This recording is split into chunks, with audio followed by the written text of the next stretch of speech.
ఇదే పెద్ద మనిషి చంద్రబాబు నాయుడు గారిని అడుగుతా ఉన్నా. ఇదే రామగిరిలో ఇదే మండలంలో ఎంపీపీ ఎన్నికకు సంబంధించి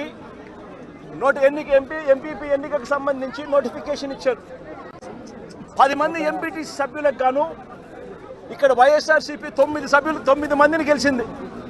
9 ఎంపీటీసీలు వైఎస్ఆర్సీపీ అయితే కేవలం ఒకే ఒక్క చోట తెలుగుదేశం పార్టీ గెలిచిన పరిస్థితులు.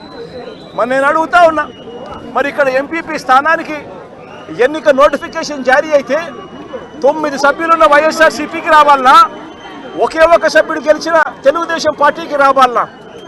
మరి ఎందుకు చంద్రబాబు నాయుడు గారు ఈ మాదిరిగా ప్రతి చోట కూడా వాళ్ళ ఎమ్మెల్యేలను రెచ్చగొడతా ఉన్నారు, ప్రతి చోట కూడా అప్పుడు స్థానిక ప్రజాప్రతినిధులను రెచ్చగొడతా ఉన్నాడు, పోలీసులను దుర్వినియోగం చేస్తూ ఉన్నారు. చేసి చివరికి ఏం జరిగింది? ఇక్కడ 9 మంది ఇక్కడ వైఎస్ఆర్సీపీకి సంబంధించిన సభ్యులు ఉంటే చంద్రబాబు నాయుడు గారు ప్రలోభాలు పెట్టే కార్యక్రమం, చంద్రబాబు నాయుడు గారు భయపెట్టే కార్యక్రమాలు జరుగుతూ ఉన్న నేపథ్యంలో వీళ్ళంతా కూడా కోర్టుకు వెళ్ళి కోర్టుల నుంచి వీళ్ళంతా కూడా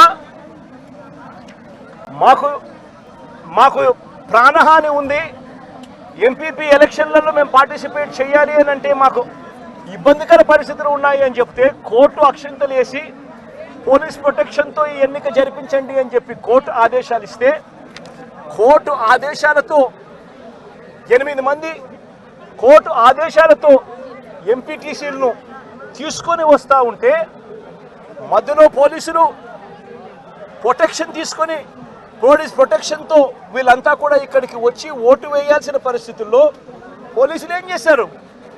తీసుకొని వచ్చి వీళ్ళందరినీ కూడా మధ్యలో రామగిరి ఎస్ఐ సుధాకర్, ఈ రామగిరి ఎస్ఐ మధ్యలో ఈ సుధాకర్ అనేవాడు